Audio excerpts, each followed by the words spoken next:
Hoje nós vamos falar sobre mito e cultura, a relação que existe entre mito e cultura.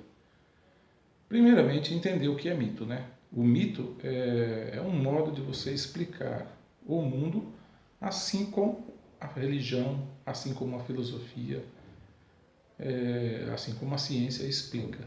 É lógico que o mito ele explica de uma forma fantasiosa.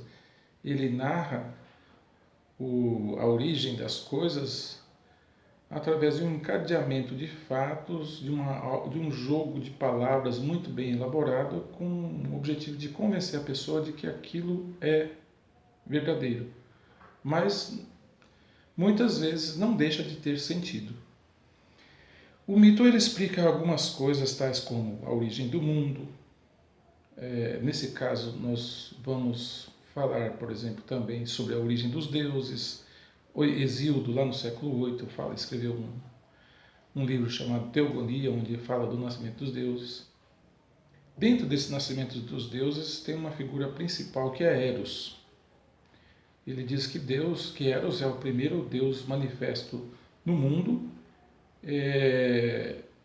que esse deus foi o responsável para organizar o universo, transformar o caos em ordem. Então Eros ordenou o mundo. Em seguida, Platão. Como que Platão explica o que é o amor? Platão também apela para uma alegoria, né? O mito do nascimento do amor,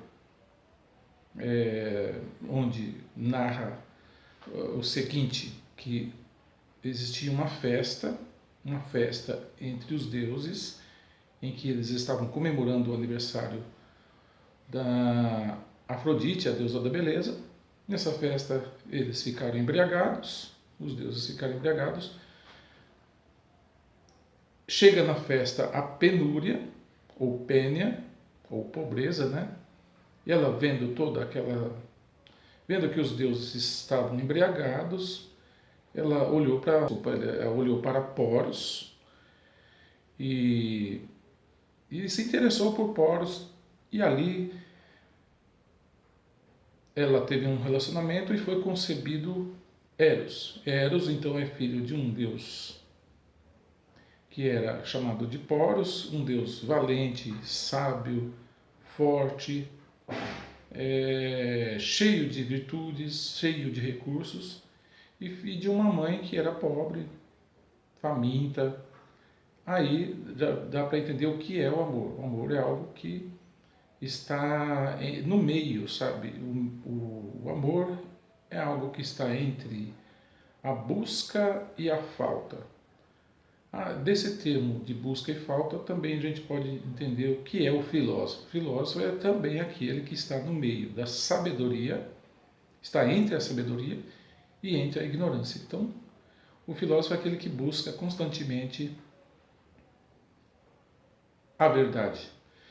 Então, voltando mais para o tema cultura, quando se fala de cultura, logo essa palavra ela surgiu no campo, a agricultura, por exemplo, a arte de cultivar as plantas. Então, podemos pensar que cultura ela primeiro parte do lado material, esse lado material que está ligado à natureza, a natureza física, e que também então ela sofre essa influência da natureza física, mas também está ligado a um outro tipo de natureza, a natureza do espírito, do pensamento. Então, o que nos interessa aqui é mais falar sobre esse segundo ponto de vista. A cultura como um acúmulo de conhecimentos, a cultura como o cultivo de ideias, de pensamentos, e que nesse cultivo de pensamentos nós temos que lutar contra um determinismo biológico, que é o determinismo biológico da natureza material. Muitas vezes a matéria, o lado material, ele nos impede de adquirir conhecimento cultural. Então a cultura ela nasceu disto. Da cultura, nós temos uma palavrinha que é a arte. A arte é um ato cultural por excelência. O homem, então, ele é livre e influenciado pela natureza. Isso é claro. Então a cultura é uma expressão da natureza. Então, outra coisa que nós temos que entender nessa construção da natureza, quando a construção de nós mesmos, mexer com a nossa natureza, a natureza interior, o nosso eu interior. O nosso eu interior está ligado a essa natureza biológica, aos impulsos, aos instintos, aos desejos. E nosso eu superior está relacionado à cultura, o acúmulo, a necessidade física e objetiva que cada indivíduo tem. Nós, se formos analisar por esse lado também, aplicar essa cultura no nosso eu, nós temos que entender que nós somos como se fosse uma espécie de planta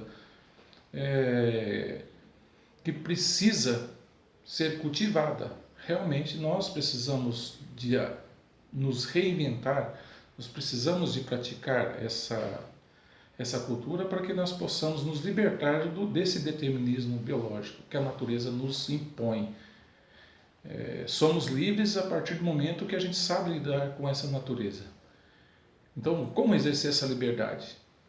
Numa natureza que impõe para nós o corpo, impõe a fome, que impõe impulsos, o impulso sexual, o cansaço, o calor, o destino como traçado. A natureza nos traça, nos determina uma linha em que muitas vezes nós não podemos fazer escolhas se for analisar pelo lado da própria natureza biológica. Mas, a partir do momento que nós temos uma cultura, aí sim nós podemos nos libertar dessas amarras, dessas correntes que nos prendem. Só através da cultura nos libertamos. Então, nessa cultura está ligada à arte. A arte está ligada à natureza. Também não existiria arte se não fosse natureza. Outra coisa que nós temos que entender também, qual é o papel do Estado nessa questão da cultura? O papel do Estado, na realidade, o Estado tem um dever de formar os cidadãos. E sempre formar no sentido de uma cultura que seja civilizadora. Quando se fala civilizadora, nós temos que pensar no termo alteridade. A alteridade é, no caso, valorizar aquilo que é do outro, valorizar o pensamento do outro, a cultura do outro. Num princípio de relativismo cultural, entender que as culturas são relativas, que cada um tem a sua cultura. E na questão de nos afastarmos do etnocentrismo. Porque o etnocentrismo, ele é quando a pessoa, ou uma nação, ou um determinado povo, acha que a sua cultura é superior aos outros.